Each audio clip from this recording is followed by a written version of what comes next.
Hello students, मेरा नाम है Shahbaz Ansari. Welcome to my YouTube channel the N key only. तो लास्ट वीडियो में हमने बात की थी केमिकल रिएक्शन की, बैलेंसिंग की, और किस तरह से केमिकल रिएक्शन को बैलेंस करते हैं, क्यों करते हैं, ये सब हमने पढ़ा था। कुछ केमिकल रिएक्शन हमने बैलेंस करके भी देखे थे, और एक केमिकल रिएक्शन जो बोर्ड पर लिखा है, ये मैं आपको होमवर्क के लिए देकर गया था कि आपको इसको बैलेंस करना है। अभी हम इसको बैलेंस भी करेंगे, और उसके बाद जो हम नेक्स्ट टॉपिक स्टार्ट करने वाले हैं वो है टाइप्स ऑफ केमिकल रिएक्शन। तो आइए सबसे पहले हम इस क्वेश्चन को सॉल्व कर लेते हैं, बैलेंसिंग कर लेते हैं इसकी। बैलेंसिंग के लिए मैंने एक रूल बताया था। सबसे पहले क्या करते हैं, स्केलेटन लिखते हैं। स्केलेटन पहले से ही हमारे पास है। उसके बाद क्या करते हैं, हम काउंटिंग ऑफ एलिमेंट्स करते हैं। काउंटिंग ऑफ एलिमेंट स्टार्ट करते हैं सबसे बड़े मॉलिक्यूल और कंपाउंड से। तो हमारे पास क्या है, ग्लूकोज सबसे बड़ा कंपाउंड है। इसके अंदर हम देख सकते हैं नंबर ऑफ कार्बन 6 है। यही प्रोडक्ट के अंदर अगर देखें नंबर ऑफ कार्बन 1 है, तो उसको हमें अगर बैलेंस करना है तो 6 से मल्टीप्लाई करना पड़ेगा। इसका मतलब 6 मोल हमें कार्बन डाइऑक्साइड के मिलेंगे यहाँ पर। ठीक है। इसके बाद हम चेक करते हैं, हाइड्रोजन चेक कर लेते हैं। हाइड्रोजन यहाँ पर 12 है। यहाँ पर हाइड्रोजन काउंट करते हैं तो 2 हाइड्रोजन।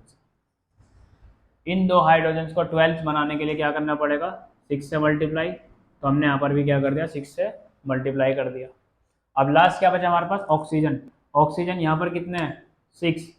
यहाँ पर कितने हैं, 2। टोटल कितना होगा, 8 ऑक्सीजन। अब राइट हैंड साइड पर कैलकुलेट कर लेते हैं। ऑक्सीजन कितने हैं, 12 और 6 मीन्स 18 ऑक्सीजन है हमारे पास प्रोडक्ट में, और 8 ऑक्सीजन है रिएक्टेंट में। तो इसका मतलब क्या है, इसको भी हमें 18 बनाना होगा या उसको 8 बनाना होगा। लेकिन उसको 8 बनाएंगे तो बाकी सब जो हमने भी बैलेंस किया वो डिसबैलेंस हो जाएगा। तो बेटर क्या रहेगा, यहाँ पर जो हमारे पास एक फ्री ऑक्सीजन मिल रहा है, इसको हम बैलेंस कर लें। किस तरह बैलेंस करेंगे, 6 ऑक्सीजन हमारे पास पहले से इसके अंदर है। इसमें 2 ऑक्सीजन थे, अगर हम इसको 6 से मल्टीप्लाई करते तो हो जाएंगे 12 ऑक्सीजन। 12 ऑक्सीजन यहाँ से आ जाएंगे, 6 ऑक्सीजन यहाँ से आ जाएंगे, टोटल कितना हो जाएंगे, 18 ऑक्सीजन। तो इसका मतलब हमें यहाँ पर भी क्या करना पड़ेगा, 6 से मल्टीप्लाई करना पड़ेगा। तो इसका मतलब क्या हो गया, एक ग्लूकोज का मोल जब 6 मोल ऑफ ऑक्सीजन के साथ कंबाइन करेगा तो बना कर देगा 6 मोल कार्बन डाइऑक्साइड के, और 6 मोल बना कर देगा वो वाटर के। अब इसके बाद जो हमारे पास टॉपिक है, और टॉपिक है types of chemical reaction.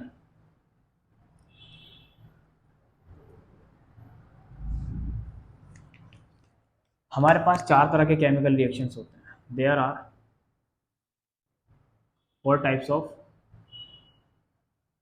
Chemical reactions. पहला केमिकल रिएक्शन हमारे पास है कॉम्बिनेशन रिएक्शन। दूसरा केमिकल रिएक्शन है decomposition reaction. Decomposition reaction. Third हमारे पास है displacement reaction. Displacement reaction. And fourth है हमारे पास double displacement. Double displacement reaction. अब कुछ लोग क्या करते हैं, ऑक्सीडेशन और रिडक्शन को भी एक तरह का केमिकल रिएक्शन मान करके उसको पॉइंट नंबर 5 दे देते हैं। तो बोल देते हैं हमारे पास कितने तरह के हैं, 5 तरह के केमिकल रिएक्शन है। लेकिन ऐसा नहीं है। जो ऑक्सीडेशन और रिडक्शन है वो इन्हीं में से किसी न किसी के एग्जाम्पल में हर जगह सेट हो जाएंगे। तो इसका मतलब वो भी कॉम्बिनेशन डिकम्पोजिशन या डबल डिस्प्लेसमेंट किसी में भी हो सकते हैं, ऑक्सीडेशन और रिडक्शन। तो अब हम सबसे पहले स्टडी करेंगे कॉम्बिनेशन रिएक्शन के बारे में। तो हेडिंग लिख लीजिए कॉम्बिनेशन रिएक्शन। चलिए जी,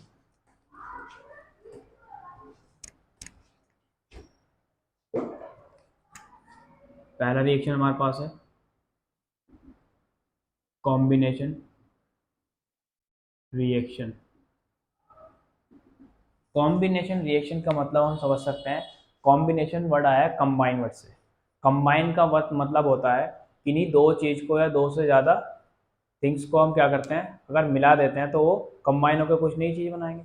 जैसे हम बोल सकते हैं, अगर हमें कोई एक कंपाउंड बनाना है केमिस्ट्री के अंदर, तो हम क्या करते हैं, उसके लिए कुछ रॉ मटेरियल्स लेते हैं। अब वो रॉ मटेरियल्स एक भी हो सकता है, दो भी हो सकते हैं, चार भी हो सकते हैं।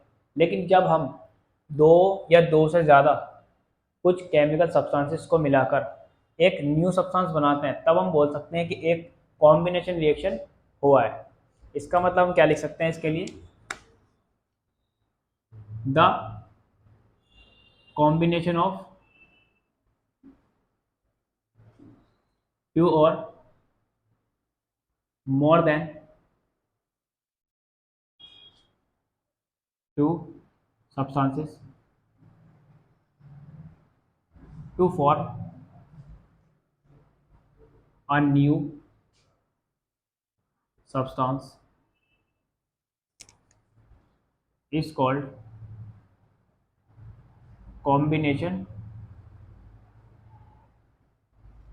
reaction।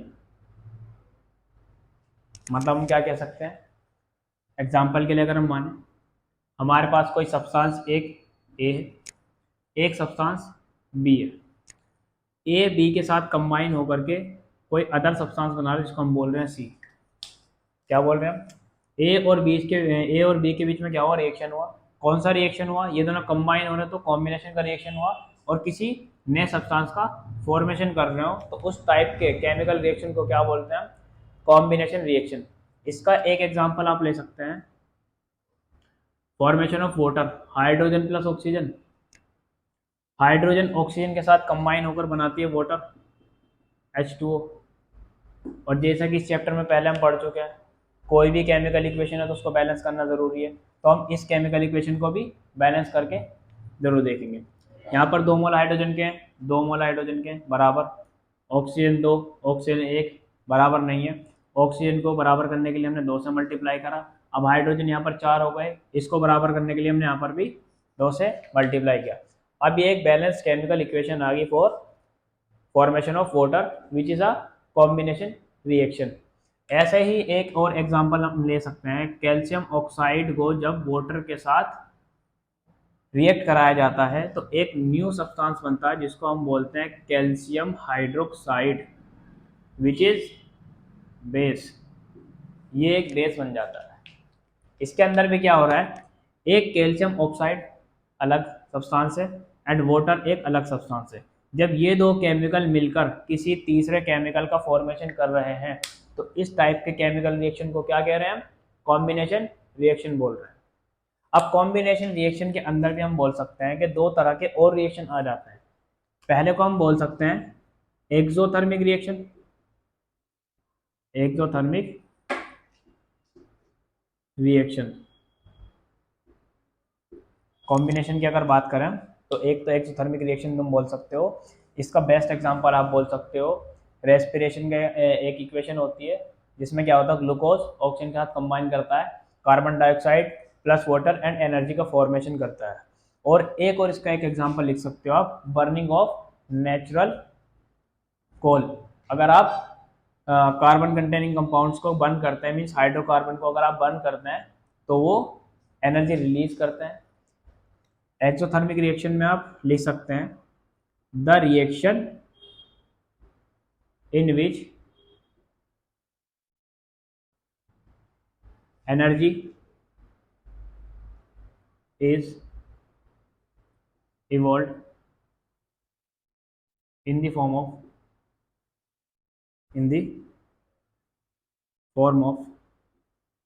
heat, उसको क्या बोलते हैं, हम एक्सोथर्मिक रिएक्शन बोलते हैं। इसका एक एग्जांपल तो हम ले सकते हैं C6H12O6 प्लस O2, यही रेस्पिरेशन का रिएक्शन होता है। इसमें क्या होता है, ऑक्सीजन गैस ग्लूकोज के साथ कंबाइन होती है तो बनाकर देती है carbon dioxide plus water and some amount of energy. इस रिएक्शन में क्या हो रहा है, प्रोडक्ट के साथ साथ एनर्जी का फॉर्मेशन भी हो रहा है, मीन्स इवोल्यूशन ऑफ एनर्जी हो रहा है। जिस रिएक्शन के अंदर एनर्जी बनती हो, एनर्जी हमें मिलती हो, उस तरह के केमिकल रिएक्शन को हम बोलते हैं एक्सोथर्मिक रिएक्शन। इसका एक एग्जांपल और ले सकते हैं, CH4 को अगर आप रिएक्ट कराते हो ऑक्सीजन के साथ, मीन्स हम क्या कर रहे हैं, हाइड्रोकार्बन को बर्न कर रहे हैं ऑक्सीजन के प्रेजेंस में, तो ये भी कार्बन डाइऑक्साइड और वाटर और एनर्जी बना कर देंगे। ये भी एक एग्जांपल हो गया किस चीज़ का, एक्सोथर्मिक रिएक्शन का। तो एक्सोथर्मिक रिएक्शन अभी हमने देखा किसके अंदर, कॉम्बिनेशन रिएक्शन के अंदर। एंडोथर्मिक रिएक्शन देखेंगे हम डिकम्पोजिशन रिएक्शन के अंदर। तो अब हेडिंग लिख लेते हैं डिकम्पोजिशन रिएक्शन। ये समझ में आ गया, नोट डाउन कर लो। नेक्स्ट हेडिंग लिख लो decomposition reaction.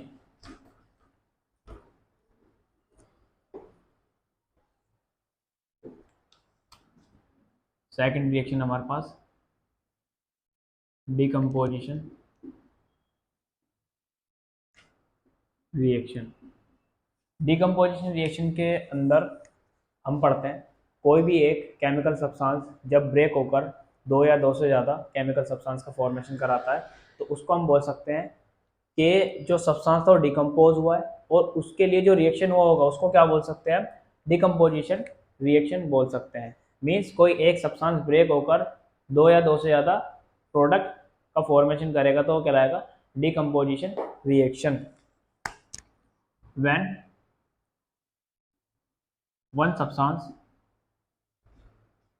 breaks into two or more than two products, then this type of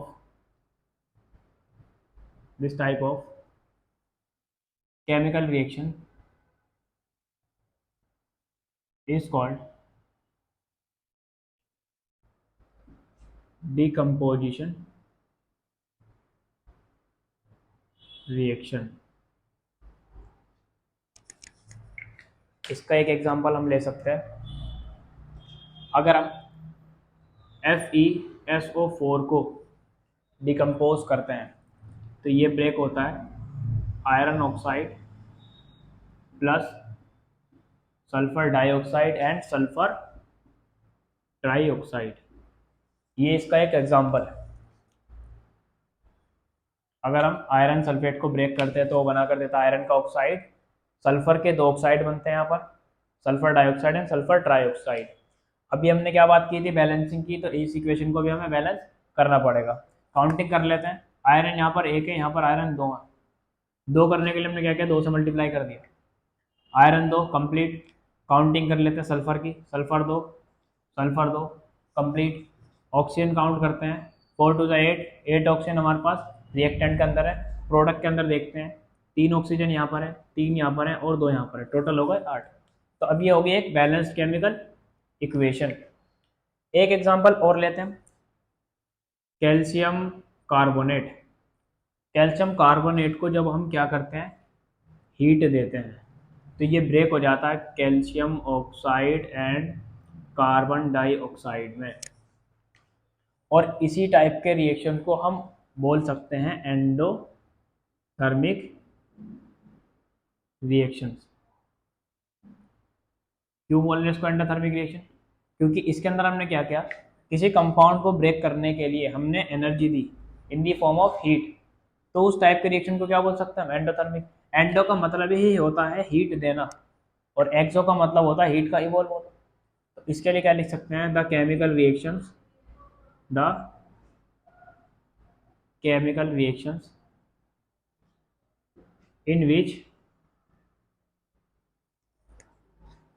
in which heat is to be added to complete the chemical reaction। और इस chemical reaction के अंदर ये जो क्या कहते हैं, कैल्शियम का ऑक्साइड बनता है, इस कैल्शियम के ऑक्साइड को हम बोलते हैं लाइम। ये लाइम ज़्यादातर यूज़ किया जाता है सीमेंट फॉर्मेशन, और इसका एक दूसरा नाम भी इसको बोलते हैं क्वेकलाइन। इसके बाद एक और एग्जांपल ले सकते हैं हम डिकम्पोजिशन रिएक्शन में, जो है लेड नाइट्रेट का। ये ब्रेक होता है lead oxide plus nitrogen dioxide and oxygen gas. इसकी बैलेंसिंग बहुत ज़रूरी है। ये एक लोता रिएक्शन है आपकी बुक में जो थोड़ा ट्रिकी है। इसकी बैलेंसिंग के लिए हो सकता है आप एक बार गलत करो, 2 बार गलत करो, लेकिन इसकी बैलेंसिंग आप जरूर करके जाएं एग्जाम से पहले। बैलेंसिंग के लिए हम क्या करेंगे, काउंटिंग करेंगे, पी वी बराबर नाइट्रोजन कितने हैं यहाँ पर, 2 नाइट्रोजन, नाइट्रोजन एक बराबर नहीं है, नाइट्रोजन को बैलेंस करना है। यहाँ पर 2 नाइट्रोजन के लिए हम क्या करेंगे, 2 लगा दिया हमने, ठीक है। अब काउंट करते हैं ऑक्सीजन, यहाँ पर ऑक्सीजन कितने हैं, 4 और 1 5। यहाँ पर ऑक्सीजन काउंट करते हैं, 6 × 2 12, 12 ऑक्सीजन है। क्या हम वहाँ पर 12 ऑक्सीजन बना सकते हैं, नहीं बना सकते, क्योंकि हमारे पास क्या है, एक और ऑक्सीजन यहाँ पर है। अगर इसकी किसी चीज़ से मल्टीप्लाई करेंगे तो ही हम इसको बैलेंस कर सकते हैं। सबसे पहले क्या काम करेंगे हम, पीवी को ही बैलेंस करना पड़ेगा, क्योंकि हमने क्या किया था, 2 से मल्टीप्लाई करके। अब देखते हैं नाइट्रोजन कितने हैं यहाँ पर, टोटल 4 नाइट्रोजन यहाँ पर होने चाहिए, तो हमने क्या करा, 4 से मल्टीप्लाई कर दिया। अब एक बार फाइनल काउंटिंग करके देखते हैं कि हमारी इक्वेशन बैलेंस हो चुकी है या नहीं। पीवी 2 बराबर nitrogen 2 to the 4, nitrogen 4 complete. Oxygen count करते हैं, 3 × 6 4, 3 × 2 6 एंड 2 12 ऑक्सीजन इधर, यहाँ काउंट करते हैं, 2 + 8 + 2, तो यहाँ पर भी 12 ऑक्सीजन आ गए हैं। इसका मतलब ये इक्वेशन बैलेंस्ड हो चुकी है। अब इसके बाद हम नेक्स्ट वीडियो में पढ़ने वाले हैं displacement reaction and double displacement reaction, उसके बाद हम पढ़ेंगे ऑक्सीडेशन एंड रिडक्शन। तब तक देखते रहिए ये वीडियो और सब्सक्राइब कीजिए चैनल को, शेयर कीजिए वीडियो को और कमेंट कीजिए।